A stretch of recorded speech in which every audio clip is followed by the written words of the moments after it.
paz do Senhor para meus irmãos.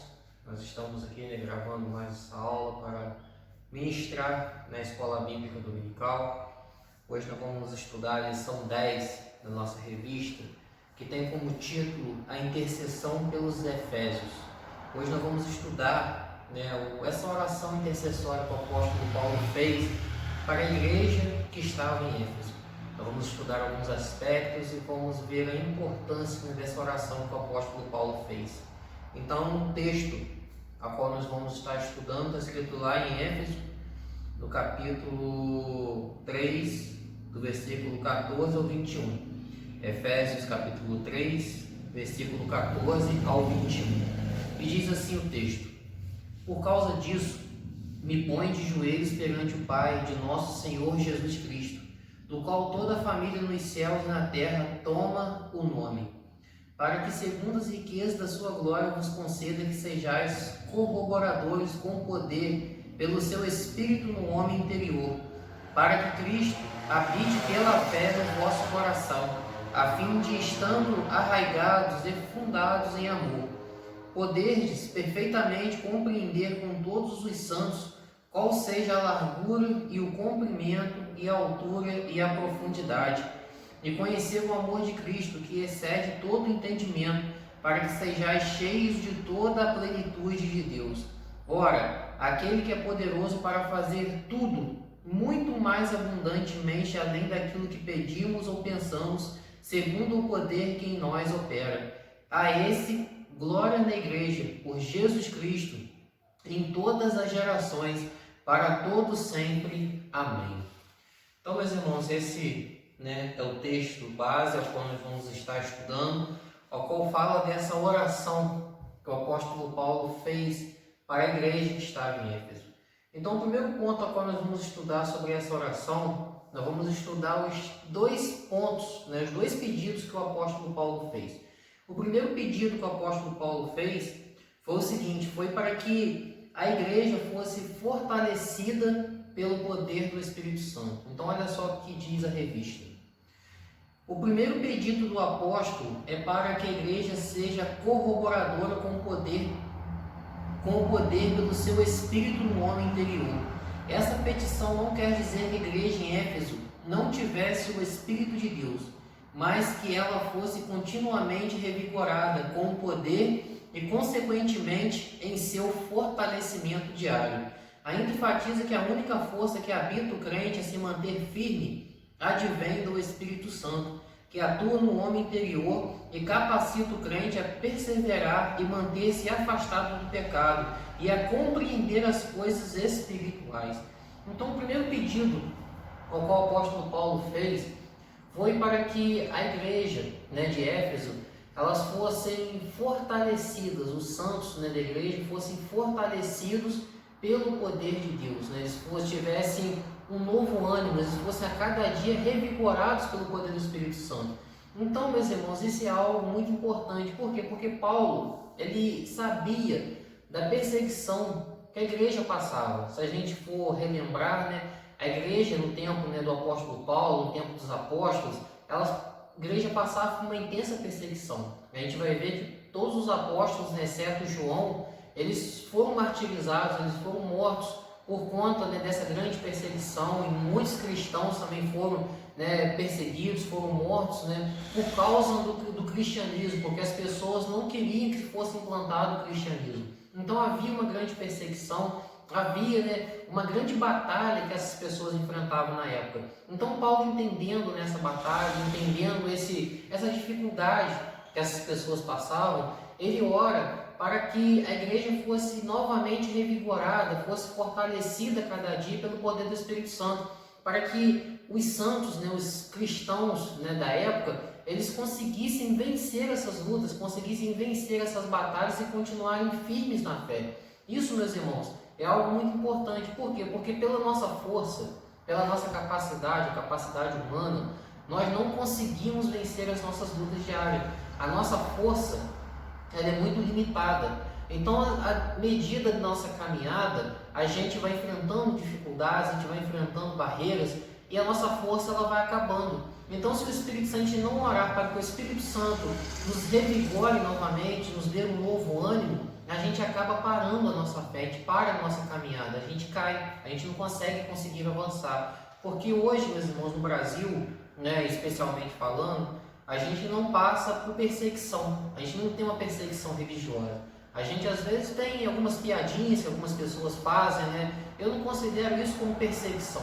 Para mim, perseguição é alguém apontar uma arma para a tua cabeça, entendeu? E se você falar com um cristão, essa pessoa mata você, mata a sua família, ou até pior, ela te tortura, até você negar a Cristo, entendeu? Então isso para mim é perseguição. Isso é o que os cristãos da igreja de Éfeso estavam vivendo, essa perseguição. Então hoje no Brasil não temos perseguição religiosa, nós temos essas piadinhas, essas coisas, né, que algumas pessoas fazem.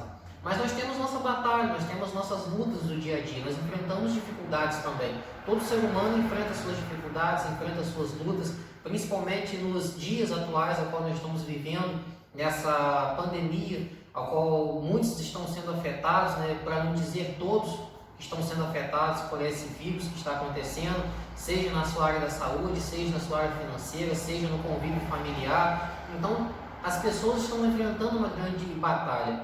Mas para que a gente não pare na fé, para que a gente não pare a nossa caminhada, a gente precisa desse poder do Espírito Santo atuando na nossa vida. A gente precisa que o Espírito Santo novamente nos encha, né, do teu poder, do ânimo necessário para que a gente consiga vencer essas lutas e continue firmes na fé. Hoje, infelizmente, muitas pessoas estão parando na fé devido a essa batalha. As pessoas não estão pedindo ao Espírito Santo para que revigore as suas forças. Então elas estão parando, muitas pessoas estão parando, muitas pessoas estão ficando desanimadas mediante tudo isso. E como que o Espírito Santo faz essa atuação? Como que ele age? O que a gente precisa fazer para que o Espírito Santo novamente nos encha, né, desse ânimo novo? O primeiro passo é a oração. Todo cristão precisa ter uma vida de oração. Então quando você ora a Deus, né, é um dos passos para quando o Espírito Santo vem e te traga um ânimo novo. Também o segundo passo é a palavra de Deus, a leitura diária da palavra de Deus. Nós precisamos nos alimentar da palavra de Deus. Então muitas pessoas, por conta de estarem com os templos fechados, não estão se alimentando da palavra. E por isso também estão ficando enfraquecidos e estão desanimando na fé. Então a gente precisa alimentar o nosso espírito através da palavra de Deus. Se a gente não alimenta o nosso corpo, o que acontece? O nosso corpo, né, fica fraco. A gente, se ficar um longo período sem se alimentar, a gente vem até morrer. E o nosso espírito também é assim. Se a gente não se alimentar da palavra, se a gente não ler a palavra de Deus diariamente, a gente vai ficando fraco espiritualmente. E quando vem essas lutas sobre nossas vidas, a gente não consegue vencer. Então nós precisamos orar, a gente precisa ler a palavra de Deus e também precisa se consagrar, né, através de jejum. O jejum é algo muito importante na vida do cristão. Hoje é algo que está ficando esquecido na vida de algumas pessoas, mas é algo que deve ser praticado, é algo bom para a sua vida espiritual. Quando você tira um período de jejum para você se dedicar a Deus, porque não adianta apenas você se abster de alimentos, porque quando você para de se alimentar, simplesmente, é uma dieta que você está fazendo, não é um jejum. O jejum é quando você se abstém do alimento, mas você dedica um tempo maior às coisas de Deus. Então, quando você faz o verdadeiro jejum, você traz para a sua vida espiritual um ânimo novo, você traz para a sua vida espiritual um novo vigor. Então, essas coisas são muito importantes na vida de cada um de nós, para que nós possamos praticar, para que a gente consiga vencer essas lutas, essas batalhas que sobrevêm sobre nossas vidas e a gente continue firme na fé. Então, por isso que Paulo, na sua intercessão, a primeira coisa que ele pede é para que o Espírito Santo traga esse vigor, traga esse ânimo novo para a igreja que estava vivendo essa intensa batalha em Éfeso. Amém, meus irmãos?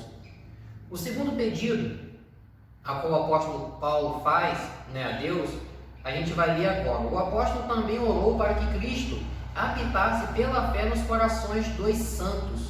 Então, meus irmãos, o segundo pedido que o apóstolo Paulo faz é para que Cristo ele habitasse no coração de cada um dos crentes que estavam vivendo na igreja. Então, meus irmãos, isso não quer dizer que Cristo não estivesse presente ali, mas o Paulo ele ora, ele, né, pede a Deus para que Cristo estivesse continuamente nos corações de cada um. O que significa? ele pede a Deus para que o real motivo, aquilo que motivasse cada um dos cristãos que estavam ali na igreja, fosse Cristo. Que eles tivessem um único alvo, Cristo Jesus.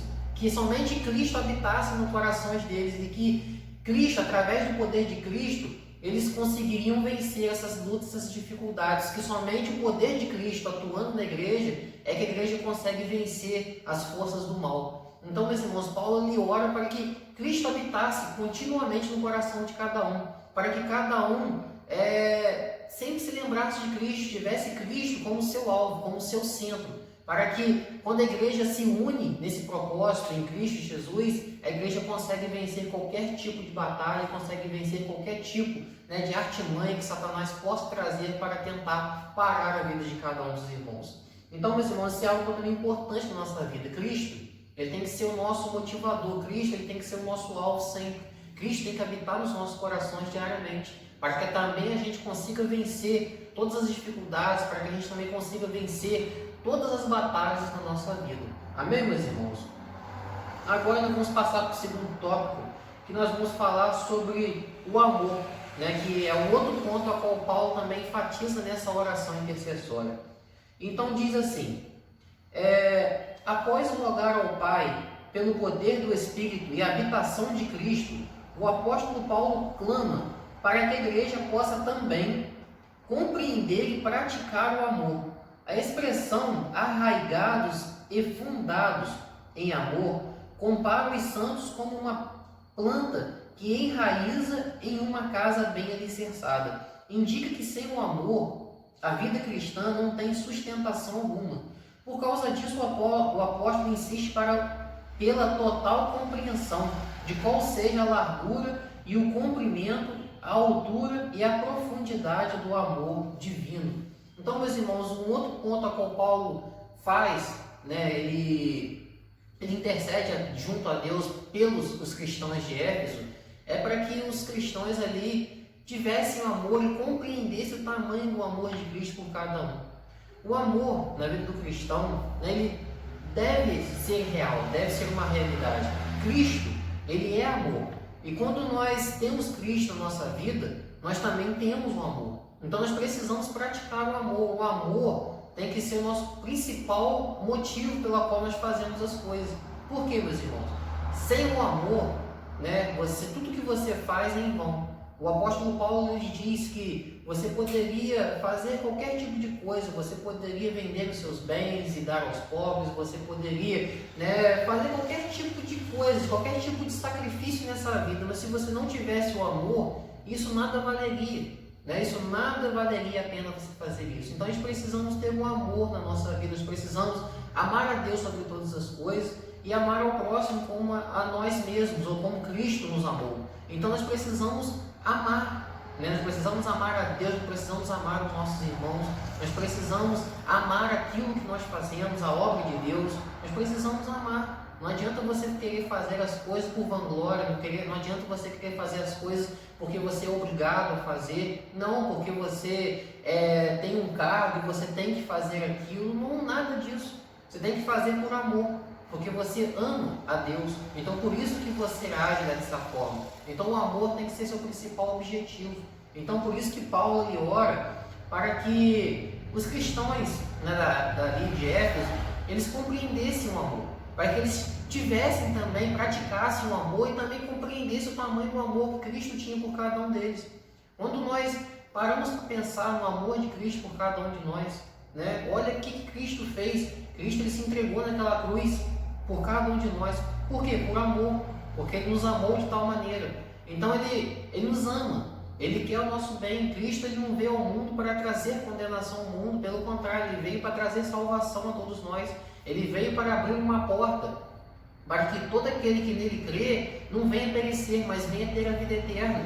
Então em Cristo, Ele nos ama. Ele nos ama com um amor a qual nós não vamos compreender, um amor que não tem condições. Você não precisa ser uma pessoa boa, você não precisa ter status, você não precisa ser rico, você não precisa ser famoso para que Cristo te ame. Não, Cristo ele te ama do jeito que você é. É claro que Ele não concorda com todas as nossas atitudes. Ele não ama o pecado que nós praticamos. Ele ama a nós, como pessoas, né? Claro que o pecado nós precisamos a cada dia eliminar de nossa vida. Então assim, mas Ele nos ama. Ele nos ama, Ele nos quer bem, Ele nos quer fazer crescer, Ele nos quer trazer para perto dEle. Ele quer que a gente cresça espiritualmente, Ele quer que a gente se fortaleça espiritualmente. Ele, até mesmo os castigos ao qual Ele permite, a qual nós passamos, é para o nosso bem, né? Pode ver que quando muitas vezes o povo era castigado por Deus, né? Não era castigado para destruição, mas era castigado para se arrepender dos seus pecados, era castigado para poder se voltar para perto de Deus, para poder rever as suas atitudes. Então até mesmo as tribulações, até mesmo algumas diversidades que Cristo permite que nós passamos, é para o nosso bem, é porque Ele nos ama, é para o nosso crescimento. Às vezes é para a gente poder rever algumas atitudes, às vezes é para que a gente se volte novamente para Ele, às vezes é para que a gente seja aperfeiçoado, porque o ser humano ele é aperfeiçoado através das lutas. Então nós precisamos compreender o tamanho do amor que Cristo tem por cada um de nós. Nós precisamos ter isso em mente, o amor que Ele tem, né? Isso é algo que cada cristão deve ter em mente, o tamanho do amor que Cristo tem pelo mundo, né? E o amor a tal ponto de sair dos céus, deixar os céus. Imagina você deixar um lugar perfeito para vir a esse mundo, para ser castigado, para ser morto, simplesmente para nos dar a chance da vida eterna. Então, meus irmãos, isso é algo lindo da gente imaginar, isso é algo que nós precisamos trazer à nossa memória todos os dias de nossa vida. O tópico que nós vamos estar estudando é a dimensão das bênçãos divinas. Ao concluir a ousada oração, Paulo lembra de que a magnitude do poder de Deus é capaz de fazer muito mais abundantemente além daquilo que pedimos ou pensamos. Isso indica que o que Deus pode fazer ultrapassa em muitos nossos melhores anseios e desejos. Quer dizer que a mente humana é incapaz de alcançar a dimensão das bênçãos divinas. Nesse sentido, Paulo declara que as coisas que sequer subiram ao coração do homem são as que Deus preparou para as que o amam, para aqueles que o amam.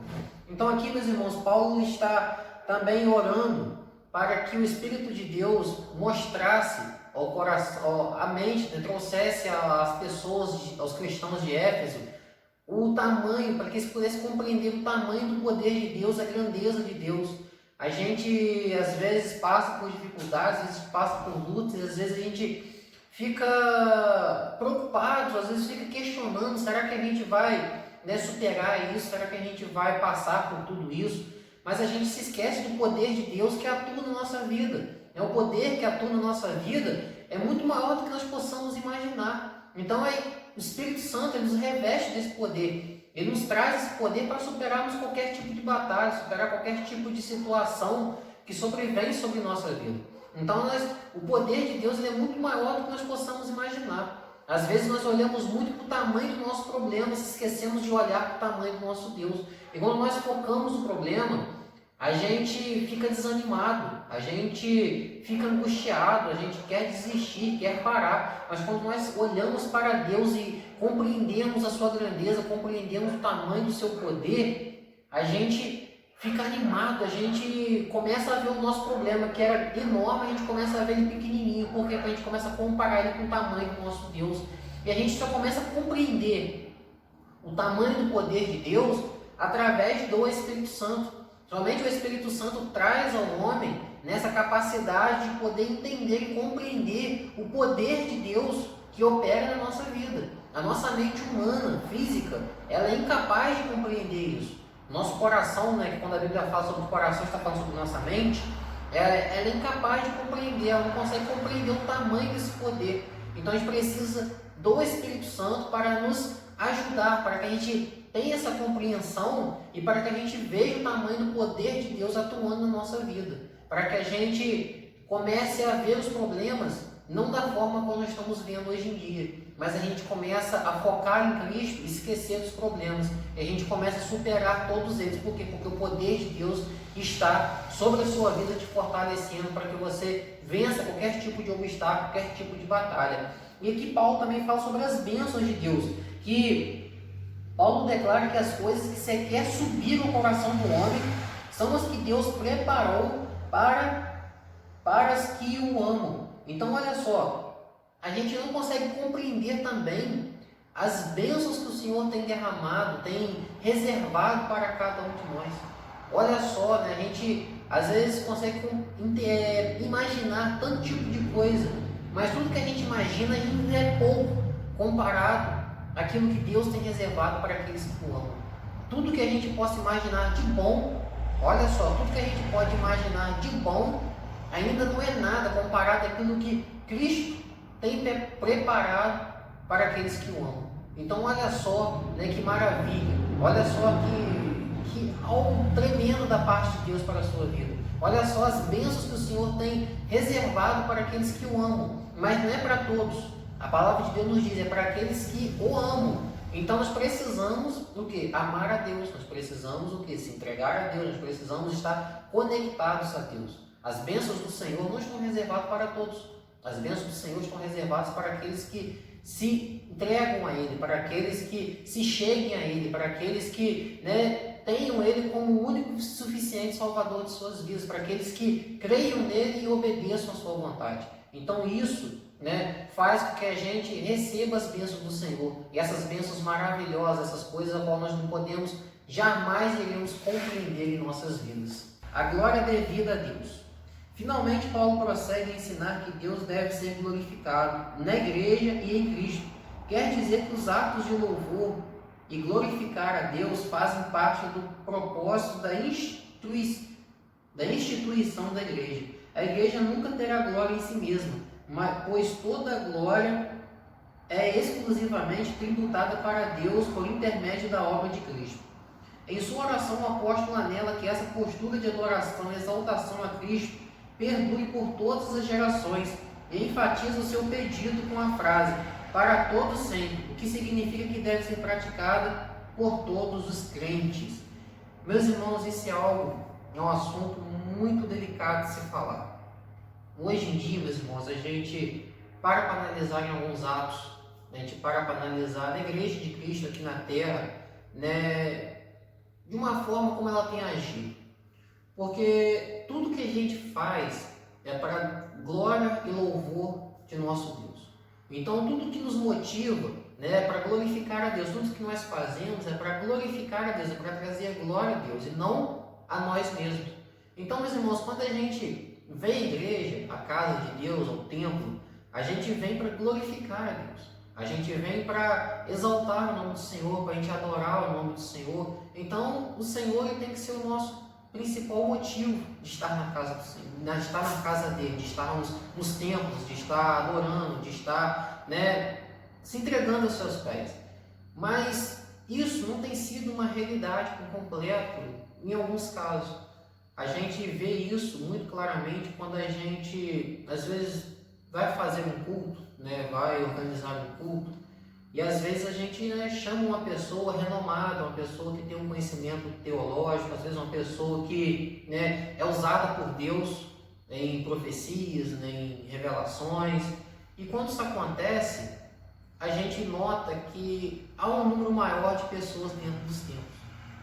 E quando você chama uma pessoa mais humilde, né, que às vezes não tem um conhecimento tão grande, mas também é usada por Deus, mas que não seja tão conhecida, muitas das vezes a igreja não traz um grande número de pessoas, não tem um grande número de pessoas no templo, como teria em outros cultos, com pessoas de maior, né, de maior destaque, pessoas que estão mais em evidência. Às vezes, quando a gente organiza cultos, ao qual a gente traz, né, peças de teatro, grupos de coreografia, a gente vê que as pessoas até se chegam mais. Mas quando é um culto, né, mais voltado para a oração, mais voltado para a palavra, a gente vê que não há um interesse nas pessoas de estarem na igreja. Então isso, meus irmãos, me traz uma certa dúvida sobre qual tem sido a real motivação das pessoas estarem na casa de Deus, das pessoas estarem no templo, orando, estarem, né, na igreja, adorando o Senhor. Isso me leva a pensar que as pessoas hoje não estão tão preocupadas em estar adorando a Cristo, de estar trazendo glória a Cristo, mas isso dá a entender, né, e tomara a Deus que eu esteja errado, isso é um pensamento meu, uma visão minha, mas dá a entender que as pessoas vêm por causa da pessoa que está ali, por causa daquele homem que é usado por Deus, às vezes de uma peça de teatro, por causa de alguma atração que vai ter no culto. Então, meus irmãos, isso é algo que nós não podemos fazer, isso é algo errado. O nosso principal motivo de estar na casa do Senhor deve ser Cristo. A gente deve trazer glória a Cristo. E quando a gente vem ao templo por conta de uma pessoa renomada, por conta de alguma atração que vai ter, a gente não está vindo por causa de Cristo, a gente não está dando a glória a Cristo, a gente está dando glória àquela pessoa, aquele preletor ou aquele grupo que está ali. Então isso é algo que nós estamos fazendo às vezes errado, algumas pessoas fazem isso no modo errado. Não é errado você vir e você assistir grandes espetáculos, não é algo bonito. Você vê grupos, conhecidos louvando ao Senhor, você vê, pessoas que têm um certo conhecimento teológico, pregando a palavra do Senhor, é algo muito bom. Você vê peças de teatro que tocam o nosso coração, grupos de coreografia. Eu não estou falando que isso é errado, mas é errado você vir por conta disso. O que deve nos motivar a sair dos nossos lares e vir ao templo deve ser Cristo. A gente deve dar glória a Cristo Jesus. Então, quando a gente faz acepção de preletor, a gente não está atribuindo a glória a Cristo, mas sim ao preletor que está ali. Porque o Espírito que usa aquele que é renomado e aquele que é mais humilde é o mesmo, o Espírito Santo de Deus. Então, isso não deveria fazer acepção na nossa vida. Então, meus irmãos, a gente deve parar para refletir alguns atos. A gente deve parar para pensar, quando a gente vai ao templo, o que está te motivando a estar ali? O que está te motivando a sair da sua casa, às vezes numa noite fria, para estar dentro do templo? Será que realmente tem sido Cristo, Jesus? Será que você está indo adorar a Cristo, entregar louvores a Cristo? Será que você está realmente indo glorificar o nome de Deus nos templos? Ou você está indo por conta de alguém que está ali pregando, ou de alguém que vai estar ali cantando? Então, meus irmãos, é algo assim que, ao ler essa revista, me fez parar para pensar. Entendeu? É algo assim que nós devemos refletir na nossa vida como cristão. O que nos deve nos motivar sempre é Cristo Jesus. Cristo tem que ser o nosso principal alvo, aquilo que nos motiva a fazer todas as coisas. O nosso amor por Ele, a nossa dedicação a Ele, a gente querer estar adorando a Ele, querer estar louvando a Ele, e toda a glória deve ser dada a Ele. Então, meus irmãos, e também a gente pode também trazer o contrário. Às vezes você que está me assistindo, seja talvez um preletor, seja uma pessoa que está levando a palavra de Deus, às vezes você seja uma pessoa que participa de grupos de louvores, talvez você que está me assistindo participe de peças de teatro, ou participe de grupos de dança. A gente também que está à frente da obra, precisamos tomar alguns cuidados. Porque o que nos deve nos motivar a estar louvando, a estar adorando, seja através da dança, seja através do louvor, ou se a gente está pregando a palavra de Deus, o que nos deve nos motivar a estar ali deve ser o quê? O amor, e a Cristo Jesus. Isso que nos deve nos motivar a estar fazendo essas coisas. Então a gente não pode visar querer aplausos, que às vezes essas coisas vão querer subir o nosso ego. Às vezes a gente vai pregar uma palavra de Deus, a gente quer ver as coisas acontecendo, a gente quer ser aplaudido, às vezes a gente quer ver a manifestação, algo acontecendo, e às vezes quando isso não acontece a gente fica frustrado, e isso não pode acontecer na nossa vida também. A gente deve tomar o cuidado para não querer a glória para a gente. A glória deve ser dada a Cristo Jesus. Então, se você estiver pregando e não estiver sendo aplaudido, não fique desanimado por conta disso. E não deixe que isso entre no seu coração. Se você for aplaudido, se as pessoas começarem a trazer elogios para você, e elogios são bons, mas você deve tomar um cuidado, para que você não receba a glória que é para Cristo receber. Então nós devemos tomar cuidado com essas coisas também.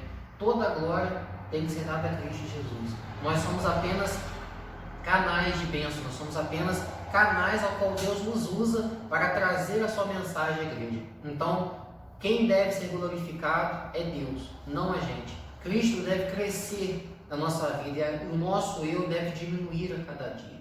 Então, são coisas que nós devemos tomar o cuidado a cada dia. Por isso que Paulo, ele faz essa oração, ele fala sobre essa glória devida a Cristo. Ele intercede falando sobre essa glória que as pessoas devem dar a Cristo Jesus, para que isso não entre no nosso coração, para que o ego do homem não venha crescer de tal forma que a gente venha se esquecer de Cristo Jesus e começamos a agir pelos nossos próprios atos, para que a gente não comece a acreditar muito na nossa capacidade de fazer as coisas e comece a esquecer Cristo Jesus. Então esse é algo que nós devemos refletir e tomar sempre cuidado na nossa vida como cristão.